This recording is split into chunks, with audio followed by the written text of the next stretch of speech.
Boker Tov Rabotai, on va essayer de continuer les halachot de la lecture de la Megillah. Alors on va résumer rapidement donc les règles qu'on a dit le dernier cours. Donc on a dit on est obligé d'écouter la Megillah le soir de Purim et le jour de Purim. Donc le soir à partir de la sortie des étoiles jusqu'au lever du jour et le matin à partir du lever du soleil jusqu'au coucher du soleil. Si on a lu à partir du lever du jour, Bediarvad, ça peut marcher. Alors, avant de lire la Megillah, le soir, on doit faire 3 brachot parce qu'il y a la bracha de Shahianu en plus. Et le matin, on fait que 2 brachot. On ne fait pas la bracha de Shahianu. Maintenant, c'est qui est obligé d'écouter la Megillah? On a dit aussi bien les hommes que les femmes, parce que les femmes aussi, elles étaient dans Senes. Donc elles aussi, elles doivent écouter cette Megillah. Les enfants, ceux qui sont arrivés à l'âge de Hinour, c'est-à-dire 6-7 ans, qui commencent à comprendre, ceux-là, il faut les éduquer à venir à la synagogue et écouter la Megillah. Alors les tout petits rabotai, et là justement les rabbinim parlent beaucoup sur ces enfants-là, c'est que, alors tout dépend comment ça va se passer. En règle générale, c'est pas du tout évident, et même il y a des rabbinim, ils ont dit, il faut pas les amener à la synagogue.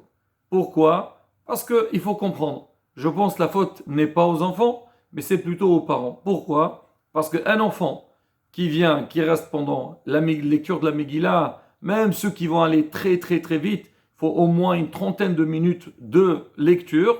Et un enfant, il ne peut pas rester calme. Surtout les tout petits, les bébés.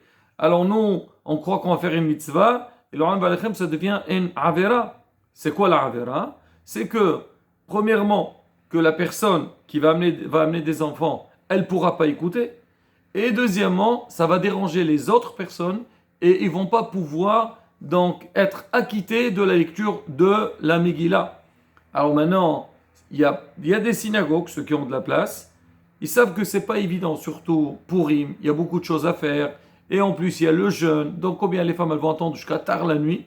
Alors, quand il y a des grandes synagogues, ils vont faire une salle, c'est en dehors une salle ou une chambre, ils vont mettre là-bas tous les enfants, les bébés, ils vont amener donc des personnes pour les surveiller, pour les garder. À la bataille, là, il n'y a aucun problème. Mais si jamais on va venir à la synagogue avec les enfants, et en plus, c'est pas évident. Tu veux en public et mais madame ou mesdames, allez, faites taire vos enfants, c'est pas du tout évident. Des fois, c'est même vexant. Alors, comme on dit, Hacham Aina Berusho, il faut penser à ça depuis le début. Si on pense que c'est pas évident, Baruch Hashem, tous les ans on écoute la Megillah et alors on sait comment ça s'est passé dans le passé. Et surtout des fois, il y a beaucoup de monde, même si on essaye de respecter le calme. Alors comme donc des fois c'est pas évident. Alors le Hashim Ishmor ça peut déranger. Et là, Rabotai, faire très attention. Là, la Khal dit les tout petits il faut éviter, il ne faut pas les amener à la synagogue. N'oublions pas qu'en règle générale, les enfants, quand ils vont venir à la synagogue, ils savent très bien que Purim, c'est la fête, c'est la joie. Ils vont venir déguisés à la synagogue, mais qu'est-ce qu'ils vont faire à la synagogue?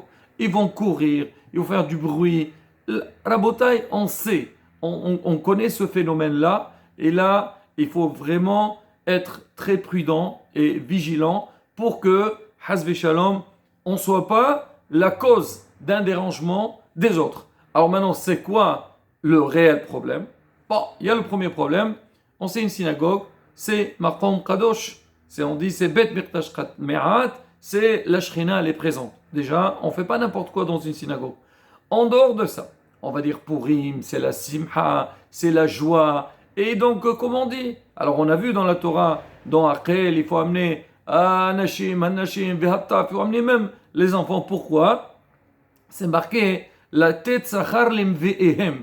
C'est pourquoi on dit les enfants ils vont venir. Les grands ils comprennent, mais les petits comprennent rien. Disent non, pour donner un mérite, un salaire pour ceux qui vont les amener. Et en plus de ça, un enfant qui grandit, qui s'habitue à venir à la synagogue, il sait que la synagogue fait partie du programme de la vie, de la journée. Et bien Zatachem, il grandira avec ça. Il voudra venir. Mais Rabotai, le problème qu'il y a, c'est qu'on sait au niveau de la Megillah, c'est marqué, si quelqu'un, il a raté même un mot de la Megillah, alors il a raté la lecture. Et justement, on va essayer de développer un petit peu donc ce point-là, c'est que, alors la Megillah, donc on dit elle est appelée comme une Egeret, une lettre, parce que c'est la lettre qu'on a envoyée donc à tous les Juifs suite à donc ce miracle de Purim. Et on a dit Hayamim ale nizkarim venaasim, on doit nous rappeler avec la lecture de la Megillah. Alors elle est écrite comme en fait comme sur des rouleaux, comme un Sefer Torah. Mais bon, alors on appelle ça une Egeret. Alors la halakha dit, c'est que le Baal Koré, celui qui va lire la Megillah, avant de commencer la lecture, il doit l'ouvrir entièrement pour montrer. Il y a Rabotai la lecture, il y a aussi l'ambiance. Il faut vivre cet événement-là. On l'ouvre comme une Egeret, comme une lettre.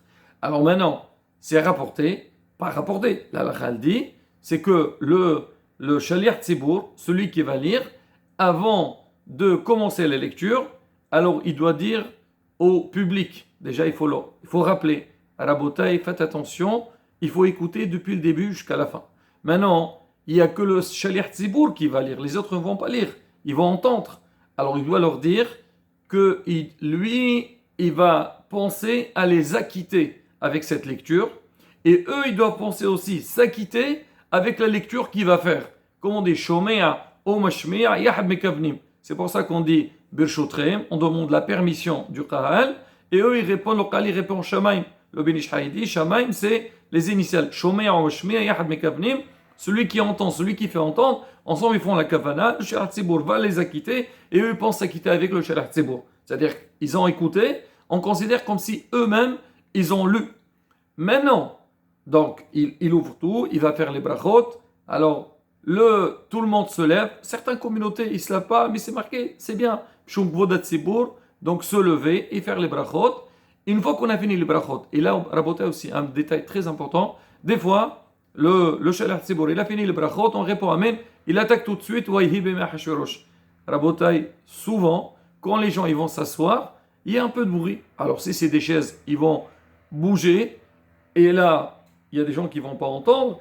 Et de toute façon, le fait qu'on va s'asseoir, il y a un petit bruit et ça va. Donc on peut rater les premiers mots de la Megillah et ça c'est un problème. Donc il faut que le Shaliach Tzibour il soit très très vigilant. Il attend que tout le monde s'asseye. Tout le monde s'est assis. Le silence total, il commence.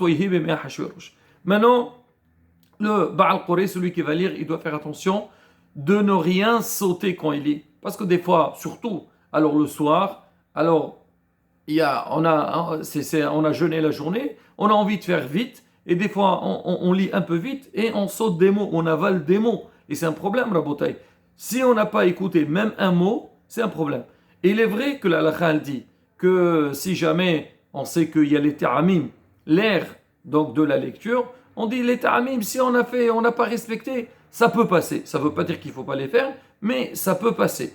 Les mots qu'on lit qui ne changent pas de sens, ça aussi ça peut passer, mais ça ne veut pas dire qu'il faut les faire. Mais si jamais on a lu un mot et on a transformé le sens du mot, la Rabotai, même si on l'a lu, on n'acquitte pas ni nous qu'on a lu, on n'est pas acquitté, ni le public qui nous a écouté, il va être acquitté. Alors faire attention, donc celui qui lit, il doit bien réviser la Megillah, et aussi qu'il faut qu'il y ait quelqu'un à côté pour qu'il entende. Si jamais il fait une faute, il le corrige. Là aussi, Rabotai, des fois dans certaines synagogues, quand le Hazan il fait une faute, tout le monde lui saute dessus. C'est vrai, on saute dessus parce que c'est un réflexe. Non, il s'est trompé, il faut qu'il ait juste. Mais si on peut faire de manière qu'il y a un côté du Baal Koré, que lui, tout le monde suit, mais c'est lui qui corrige le Baal Koré, ça c'est bien, comme ça on évite donc le bruit. Maintenant, dans le cas où celui qui est à côté, ça lui a échappé, ou il n'a pas fait attention, il n'a pas corrigé, là, le Kahal, il aurait le droit, donc il se manifeste pour que, gentiment bien sûr, pour que on corrige cette faute-là. Alors maintenant, donc on a dit, il faut écouter la Megillah depuis le début jusqu'à la fin. Si on a raté même un mot, on a raté la lecture. Est-ce qu'il y a une solution à ça? Alors, s'il s'agit que le Baal Koré lui-même il s'est trompé, ben lui, qu'est-ce qu'il fait? Il reprend depuis le mot où il s'est trompé, il relit à nouveau et il n'y a pas de problème. Maintenant, nous qu'on est en train d'écouter, alors, si jamais il y a un mot qui nous a échappé, même si on a devant nous une Megillah qui n'est pas kshera. Par exemple, on va suivre sur un humash, sur un livre. Alors il n'y a pas de problème. Si par exemple, il y a un mot qui m'a échappé, je peux le lire rapidement et je rattrape le Hazan et donc je suis acquitté, même si je n'ai pas tout entendu du Hazan. Mais là, Rabotai, ça parle. On ne parle pas que toute la Megillah, je veux la lire du livre. Il faut, on a dit, moins que la majorité. Mais bon, c'est pas quoi moins que la majorité, mais c'est-à-dire, si de temps en temps, il y a quelques mots qui nous ont échappé, on aurait la possibilité de les rattraper et continuer avec le Hazan. Et là, Rabotai, où ça arrive ces problèmes-là, surtout quand on veut taper Haman. C'est vrai, Haman, il mérite pas le taper seulement, parce qu'il a voulu faire beaucoup de tsar au peuple d'Israël, et Baruch Hashem, Hashem, il a puni. Alors donc le minhag, c'est taper Haman. Alors dans ça aussi, Rabotai, il y a différents, comment on dit, coutumes. Le Ben Ish Chai rapporte, et bien c'est ce qu'on essaie de faire nous aussi. Le premier Haman, on le tape. Le dernier Haman aussi, on le tape. Et les 10 enfants de Haman. Alors cela, donc le début et la fin, et les 10 enfants, ça suffit. C'est largement suffisant. Maintenant, il y a des synagogues qui disent non. Nous, si on ne tape pas tous les Haman, on n'est pas Yotse. Parce qu'il faut la fête. Et il aime bien les gens s'amuser. Parce que c'est la simha. Faire très attention. Alors, monsieur Shaliach Tzebour, alors toi, quand tu vas arriver à Haman, des fois, les gens, ils anticipent. Ah, il va arriver un Haman, ils vont commencer à taper. Bon, laisse-les taper, ne crie pas, ne t'énerve pas, prends du souffle. Une fois que tout le monde s'est calmé, alors essaie de reprendre le mot dans lequel tu t'es arrêté. Même si ce n'est pas obligé à Haman, tu t'es arrêté. Ou bien, avant d'arriver à Haman, le bruit il a commencé. C'est pas grave, tu ne peux pas les faire taire. Alors, une fois qu'il y a le silence total, tu reprends même 1 ou 2 mots avant. Et après tu continues. Comme ça, on rate rien du tout. Maintenant, si quelqu'un il a amené une Megillah qui est kshera, sur un parchemin, qui est kasher, normalement, il aurait le droit, s'il veut, lire en même temps avec le Hassan. Mais ça, Rabotai, ça, c'est des choses qu'on déconseille. Pourquoi? Et ça, c'est un phénomène duquel on est énormément dérangé, même pendant la prière. Des fois, quand vous priez à des gens, ils veulent lire en même temps que vous, de temps en temps, et ils lancent comme ça un mot à voix haute. Ça perturbe énormément. Ça perturbe les gens qui sont autour, parce que je suis concentré dans ma lecture, il y a quelqu'un qui va dire un autre mot, je me perturbe. Et surtout le Hazan. Le Hazan, quand il y a donc ça, des mots qui sautent de tous les côtés, ça va le déranger. La dit, deux voix en même temps, on ne peut pas entendre 2 voix en même temps, et donc ça peut perturber. Si toi, quelqu'un il veut lire vraiment à voix très basse, que personne ne l'entende, il veut lire en même temps que le Hazan, c'est son problème. Mais avant de faire ça, il faut s'assurer que ma lecture ne dérange personne. Et que moi aussi, quand je vais lire, je fais une lecture juste. Parce que des fois, il y a des gens qui disent non, moi la vérité, j'ai pas envie, j'ai peur de rater des mots et tout, je vais lire tout seul. Mais toi, tu as préparé la Megillah. Est-ce que tout ce que tu vas lire, c'est juste? Là aussi, Rabotai, il faut faire très, très attention.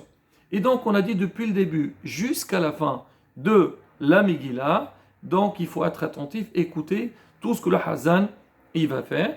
Et comme ça, on est tranquille.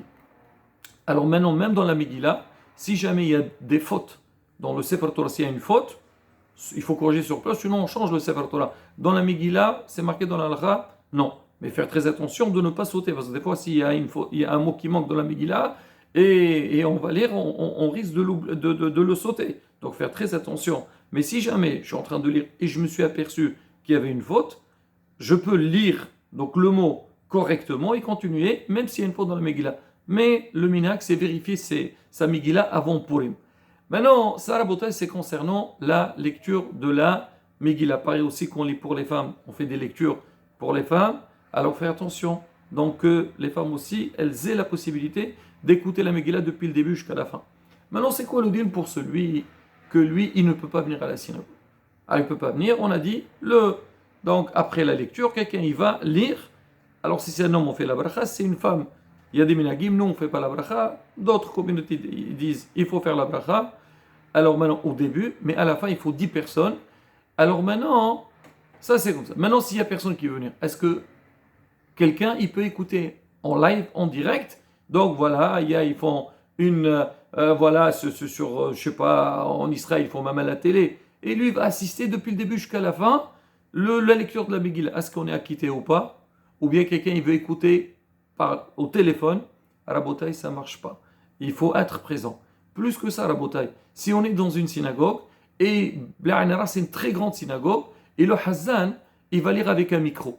La halakha dit, si jamais quand le Hazan, il va lire, il est avec s'il est sans le micro, on peut l'entendre, même au fond de la synagogue. Alors il peut prendre un micro pour que ça soit plus agréable. Maintenant, si le Hazan sans le micro, on ne peut pas l'entendre, s'il va lire avec le micro, ça ne marche pas. Ça veut dire, si on est avec un micro, seulement si on a la possibilité d'entendre sans le micro, qu'on pourrait permettre de lire avec le micro. Sinon, il ne faut pas utiliser le micro. Sinon, donc le Hazan, il se met au milieu de la salle pour que tout le monde puisse l'écouter. Donc, des deux côtés.